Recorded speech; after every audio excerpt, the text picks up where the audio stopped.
नमस्कार, news take के Y factor में आपका स्वागत है। मैं हूं योगेश मिश्र। हर वह राजनेता जो थोड़ी बहुत ऊंचाई पा जाता है, उसका सपना देश का प्रधानमंत्री बनना और राष्ट्रपति बनना होता है। इन दिनों राष्ट्रपति चुनाव चल रहे हैं। राष्ट्रपति चुनाव में आपको तमाम तरह की उठा पटक, गुड़ा भाग, जोड़ घटाना देखने को मिलता होगा। आज हम बात करेंगे 14वें राष्ट्रपति में से 8वें क्रमांक पर विजयी होने वाले नीलम संजीवा रेड्डी की, जिनके चुनाव में क्या क्या नहीं हुआ और जो कुछ हुआ उसे सुन करके आप दांतों तले उंगली दबा सकते हैं। अभी नीलम संजीवा रेड्डी की पिछले महीने ही 25वीं पुण्यतिथि गुजरी है और हम सारे लोग उन्हें भूल गए। हम सोच सकते हैं कि अपने बड़े नामचीन नेताओं के बारे में हमारा नज़रिया क्या है। वे दक्षिण भारत से चौथे राष्ट्रपति बने थे। 64 वर्ष की आयु में वो निर्वाचित हुए। सबसे कम उम्र के राष्ट्रपति होने का गौरव उनको प्राप्त है। 4 बार स्वाधीनता संग्राम में जेल जाने वाले नीलम संजीवा रेड्डी के कारण भारतीय राष्ट्रीय कांग्रेस 1969 में विभाजित हुई थी। उसके सदियों पूर्व 1907 में सूरत अधिवेशन में कांग्रेस गरम दल और नरम दल में बटी थी, जो 1916 के लखनऊ सम्मेलन में फिर एक हो गई। तब 1969 में कांग्रेस इंदिरा और कांग्रेस संगठन के नाम 2 गुट बने। रेड्डी आंध्र प्रदेश के एकमात्र जनता पार्टी प्रत्याशी थे जो 1977 में जीतने में कामयाब रहे। बाकी सभी 41 सीटों पर इंदिरा कांग्रेस ने अपनी विजय दर्ज कराई थी। उत्तर भारत में तब कांग्रेस का सुपड़ा ही साफ हो गया था। यूपी की वह सारी 85 सीटें हार गई थीं। उसी वक्त रेड्डी लोकसभा स्पीकर निर्वाचित हुए, मगर साल भर बाद ही वो भारत के निर्विरोध राष्ट्रपति बन गए। रेड्डी इससे पहले भी राष्ट्रपति का चुनाव लड़े थे। हालांकि इससे पहले के चुनाव में बहुत जोड़ घटाना करके रेड्डी को हरा दिया गया था और निर्दल उम्मीदवार वीवी गिरी जीतने में कामयाब रहे। रेड्डी एकमात्र राष्ट्रपति थे जिन्होंने 3 प्रधानमंत्रियों मोरारजी देसाई, चरण सिंह तथा इंदिरा गांधी को शपथ दिलवाई थी।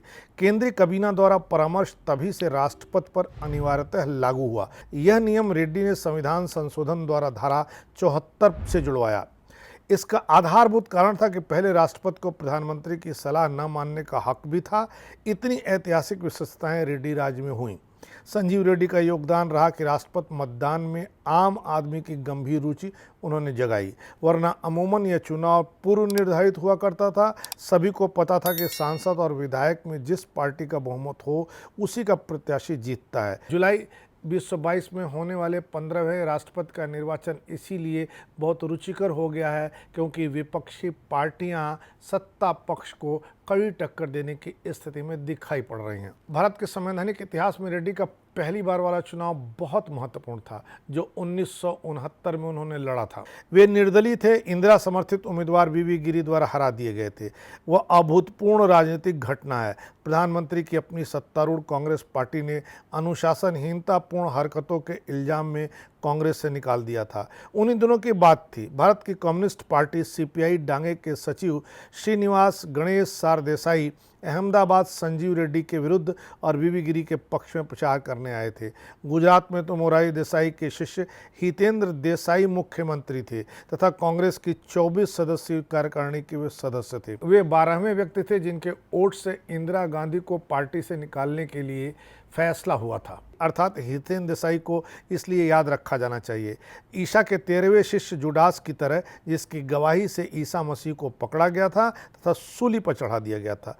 चंद शब्दों में नई पीढ़ी के साथियों को याद दिलाना जरूरी है कि कांग्रेस के बंगलोर अधिवेशन में एस निजलिंगप्पा की अध्यक्षता में कार्यकारिणी ने संजीव रेड्डी को राष्ट्रपति पद का उम्मीदवार बनाया था। डॉक्टर जाकिर हुसैन के निधन के बाद यह पद खाली हुआ था।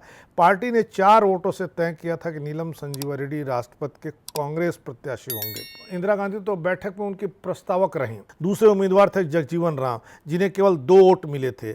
इसमें वाई.बी. चौहान का नाम भी शामिल था, मगर इंदिरा गांधी दिल्ली आई और पलट गईं। उन्होंने कहा कि सभी कांग्रेसी सांसद तथा विधायक अपनी अंतर चेतना की पुकार सुनकर उठ गए। माने ये था कि रेड्डी को हराओ, वीवी गिरी को जिताओ।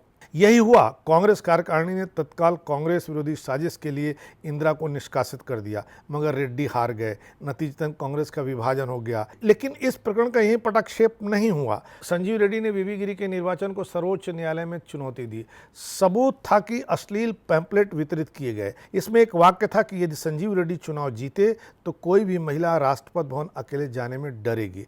ऐसा प्रचार करने वालों में इंदिरा गांधी के समर्थक और युवा तुर्क चंद्रशेखर का नाम प्रमुखता से आया था। रेड्डी का चरित्र हनन, अपसंस्कृत का प्रचार तथा इंदिरा कांग्रेस द्वारा सरकारी मशीनरी का दुरुपयोग आरोपित था। हालांकि 73 वर्षीय राष्ट्रपति गिरी के लिए अलग से कुर्सी रखी गई और यह याचिका निरस्त कर दी गई। तो यह है किस्सा संजीव रेड्डी, जो ग्राम इल्लूर, जिला अनंतपुर, आंध्र प्रदेश के देहाती थे, मगर राष्ट्रपति भवन तक पहुंचे। पर आप सोच सकते हैं कि राष्ट्रपति के प्रचार में विधानसभा और लोकसभा के प्रचार की तरह आरोप प्रत्यारोप लगे हों, तो उस समय के राष्ट्रपति चुनाव को अच्छा नहीं कहा जाना चाहिए। राष्ट्रपति का चुनाव बहुत साफ सुथरे ढंग से होना चाहिए, क्योंकि पूरी दुनिया की नज़र हमारे पर होती है। इस बार चुनाव कैसा होता है यह देखने की ज़रूरत है। इस बार इतना ही, अगली बार फिर मिलेंगे किसी नए सवाल पर नए ढंग से बात करने के लिए। तब तक के लिए नमस्कार।